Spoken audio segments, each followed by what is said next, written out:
We talk a lot about the harm of polygamy. We talk about the patriarchy. We talk about the twisted religious leaders. We talk about manipulative, entitled, spiritually narcissistic men. And listen, none of that is wrong. I do it too, frequently. Have you heard my lives?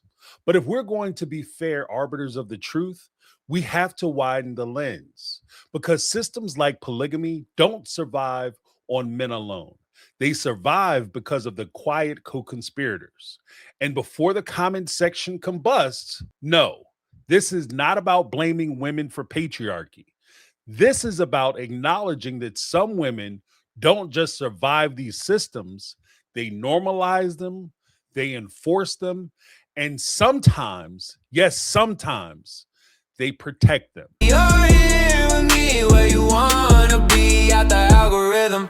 Just you Yes, and me. I can feel some of you, your eyes rolling already as I'm talking about this. So let me ground this in examples. Seeking sister wives, the Merrifields. Let's start with Garrick and Dannielle, a legally married couple for decades. They have two teenage sons, and then one day, out of the blue, it becomes God's will that they practice polygyny.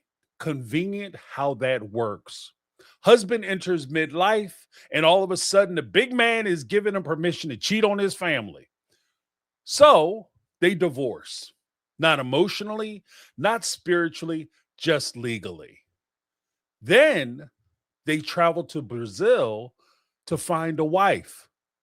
They have multiple failed attempts, multiple women approached and courted by the couple in Brazil that they try to talk to, romance, and everything else. One would think, knowing this was an edict from on high, that they would have done something, anything to prepare. But despite the realities of international courtship, Garrick racing to get the women in bed, neither Garrick nor Dannielle ever bothered to learn Portuguese. Worse still, the women they pursued didn't speak a lick of English. Let that sit for a minute.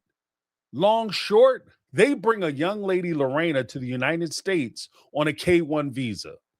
Dannielle, the wife, ex-wife, worried about finances, insists on a prenuptial agreement. And when was Lorena presented with this prenuptial agreement? The day before the wedding.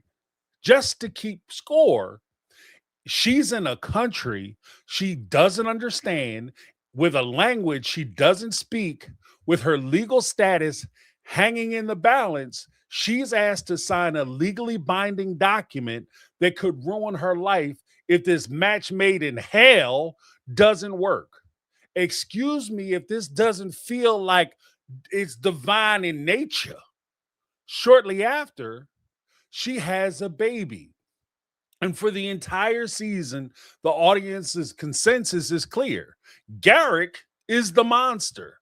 Dannielle is the victim until the tell-all. Because during the tell-all, Garrick announces he wants to add another wife. And when he tells Lorena, a smile flashes across Dannielle's face. Not subtle, not conflicted, satisfied.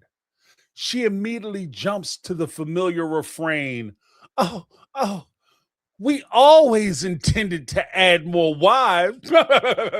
Until Garrick adds one critical detail. Because Lorena doesn't have her green card yet, he can't divorce her, which means Dannielle would have to legally marry the next wife and bring her on a K-1 visa, the marriage visa, to the United States so that they can complete the family and their holy divine desires and goals and journey. And suddenly, when that happens, everything changes. The woman who was presented as being run over by her husband, she stands up, puts her foot down, and I mean hard. And here's the point that matters. Dannielle didn't object to victimizing other women. No, no, no, no, no. She objected to being personally exposed. She was fine with the system as long as she wasn't the one being hurt by it. And that's when the illusion is shattered. Because Dannielle wasn't just surviving polygamy, She was selling it. Sister Wives, the likable accomplice. Now let's talk about Janelle. Mary was always positioned as the second tier villain. Sharp, nasty, the stereotypical first wife enforcer. And maybe historically that role fit her. But as more information comes out, the picture gets a little different look because it's becoming clear that Cody's real accomplice wasn't Mary, it was always Janelle. I recognize Janelle is getting a lot of heat because of the backdoor deal revelation, but my assertion goes deeper than that. Janelle did the books. Just as an example, she knew where the money was going, who it was going to, who was being shorted, and who benefited. And yet, she never told the other wives. By her own admission, Janelle was Cody's confidant, his best friend. She had even defended Cody and polygamy at the one-on-ones. During the apology tour, she lamented that she should have focused more on Cody and less on the family. This is a woman, just so we can keep it in mind, this is a woman who proudly worked 50 to 70 hours a week. So, no, she wasn't talking about spending more time with the kids or spending too much time with the kids. She was talking about prioritizing her loyalty to Cody and his authority. And this is where I want to briefly plug a conversation we've already had on this channel. My video about legalizing polygamy, because who delivers an idea matters. When legislation is pushed by a likable source, like a wife, someone calm, competent, reasonable, dare I say logical, it not only feels humane, but progressive. Because legalization is also sold to us as a form of freedom, freedom of choice, freedom from judgment, freedom to live an alternative lifestyle. But that framing does something dangerous. It presents a false narrative that somehow legitimacy through legislation would act as a shield for victims. It could magically protect women and children, as if paperwork fixes power imbalances, as if legality neutralizes coercion. In reality, legislation doesn't dismantle the system. It often just protects the victimizers and makes the quiet co-conspirators harder to see. And this is why the idea of the helpless polygamous woman doesn't always hold up. Some women are harmed. Some women in this system are definitely trapped, and some quietly keep the system running.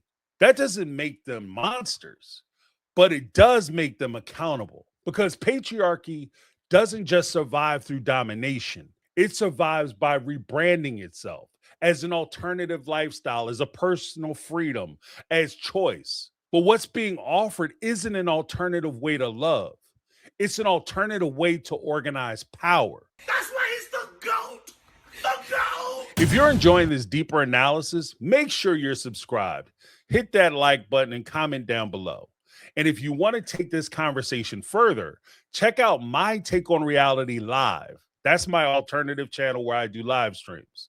Because the quiet co-conspirators deserve just as much scrutiny as the men standing at center stage.